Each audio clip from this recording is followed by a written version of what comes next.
Next, Trekkies, listen up. Yes, the cast of Star Trek were back for a third big screen adventure, and we sent Peter along to meet them. We were overwhelmed by something we've never seen before. It is hard to believe that it's been half a century since the world was introduced to Star Trek, and now 13 films on, I'm at the UK premiere for the latest instalment in London. Now, I wish I was in a drier galaxy, but I am going to be here meeting the stars of Paramount's latest blockbuster, Star Trek Beyond. First up, reprising his role as Captain James T. Kirk, was leading man and dedicated follower of fashion, Chris Pine. Chris, hey man, how are you, buddy? Good to see you again. I have to inquire, man, this is a really, really cool little piece Yeah, there. thanks, man. Is there a story behind it? No, I just didn't want to do a tie, and I was like, I asked these lovely ladies that helped dress me. I was like, do guys ever do You got a sparkly thing for my lapel? brooch? I guess it is a brooch. Yeah. It's like, do guys ever do brooches? And they were like, yeah, sure, why not? And then anyway, One found of those when in London type things, yeah. no socks and brooches type deal. I'm a no socks kind of dude, man. No, I love that I'm about a you. Californian, so. Your dad, obviously, Robert, is a very accomplished actor in his own right. Yeah, indeed. Is he a Star Trek fan? He is. I mean, in fact, you know, he kind of came up at the same time as Bill, in a way. I mean, my dad just celebrated his 75th birthday, and I think Bill's the same age or a little bit older. So, yeah, he was a fan growing up, and or not growing up, God, when he was my age, basically. Yeah. Now, we all know Trekkies are die-hard fans, and Pine recalls a time they weren't too impressed with him being cast as Kirk. There was a time on the first film where we introduced us to people, and I remember everybody was getting introduced. It was like Zach went to his Spock, and everybody cheered. And Karl Urban is Bone, everybody cheered. And then they introduced me, and there was a very lackadaisical, slow cheer. And I just saw these people in the front row looking at me, and they were like. So that I took that to heart. Also returning for a third time as the iconic Vulcan in blue, Dr. Spock, is Zachary Quinto. The fact that it is an anniversary, the 50th year, did something like that weigh on you guys from a cast point of view, or do you just go to work? We just go to work, man. I mean, we're thrilled to be a part of it at this moment. It's a pretty significant milestone for any entertainment entity to celebrate half a century.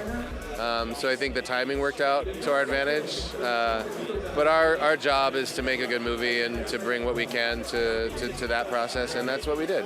Quinto, who's also an openly gay male, thought it was about time someone from the LGBT community was represented on the SS Enterprise.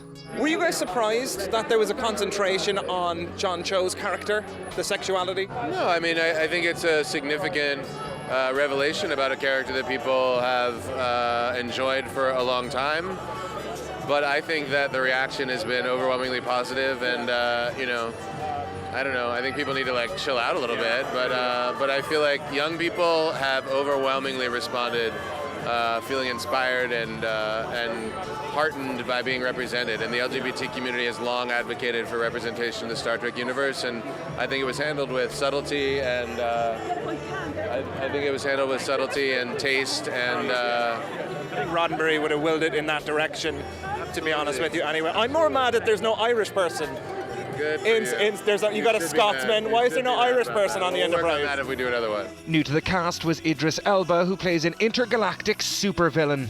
Yeah, I play Karl, who is the bad guy, and he's a very bad guy, and he's got some real issues, and he causes a lot of problems for the Federation.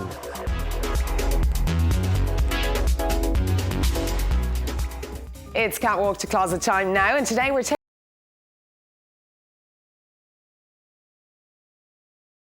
time now to beam back up to Peter at the Star Trek Beyond premiere, where next up was Kiwi actor Karl Urban. Star Trek Beyond gives us the unusual situation when Dr. Bones and Dr. Spock are forced into a formidable partnership. You guys tend to be the kind of devil and angel on Kirk's shoulders, but you have to work together in this one. Yeah, and I think that's one of the fun things about this film. It offers something that an audience hasn't seen before. To see these two characters, forced to spend this time together. It's fun.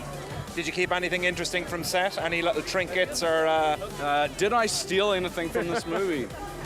No, they tightened security, so unfortunately... They glued everything to the floor. Yeah, everything was on lockdown. Better luck next time, Karl. With J.J. Abrams off in a galaxy far, far away, a familiar face joined the writing team. It seems like it was an ingenious kind of premeditated move to have a cast member move into the writing fold, because you already essentially knew every facet of every character of their personalities, both on and off the screen. Yeah, and I have done since I was 7 as well. Even though this is a new iteration of the original universe, we did have an awareness of the basic sort of characters, and also having done 2 other films, I was able to parlay that knowledge into this. It was a good position to be in, you know. I felt familiar with it. I felt like it was something I could definitely handle.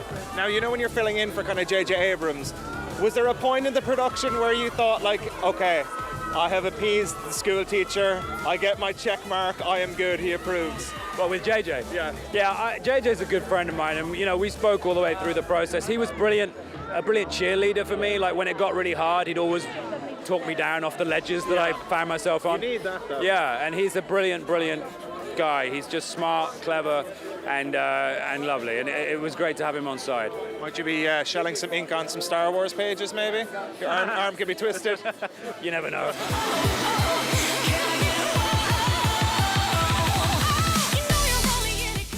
More from the premiere to come later in the show. It's that time of the week now where our beauty guru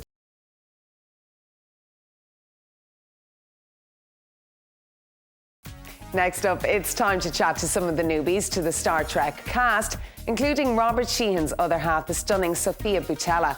And although her beauty may not have come across in her character in the film, she certainly makes up for it on the red carpet. Sorry, I ain't got no money. Another newcomer is Sofia Boutella, who plays the role of Jayla. So easy, she's so great, she's so fun and soulful, and just loved watching her work, and obviously she brings the action, so yeah, we just loved her immediately. We just folded her in so fast.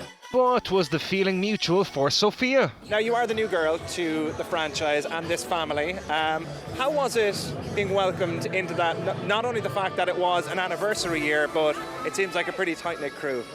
Yeah, it was really hard. They gave me such a hard time. They were difficult. They just made you sew, put you in the sewing machine again. Oh my God, no, they were lovely, man. I don't know how to explain it, but it's just, I met them on a Monday, and on Friday night we were dancing. Best buddies. Best buddies, like we know each other for ages, and they're the best. I love them to bits, and every time we see each other, it's like we take it right where we left it. I love them to bits. New boy in the director's chair, Justin Lin, was well able to navigate the cast through the final frontier. I talked to JJ as filmmaker to filmmaker, and I was ready to make another film, and so it was very, for me it was very personal. Yeah. And it's been a part of me since I was 8, and since it's the 50th anniversary, I wanted to have the opportunity to contribute something to its legacy. Now, the fact that you're a fan, does that make it a gift or a curse when you're taking on a project, because you seem to have a personal attachment to it and you want to do due diligence for the fans as well? Well, it's a little bit of both. I want to make sure I respect people's passion for the franchise, but at the same time, I also feel like Star Trek should be for everyone. So I really want to hopefully build something together with everybody, so that anybody coming in seeing it for the first time, they're going to get it, they're going to have an emotional connection with all the characters, and going to want to go on more journeys.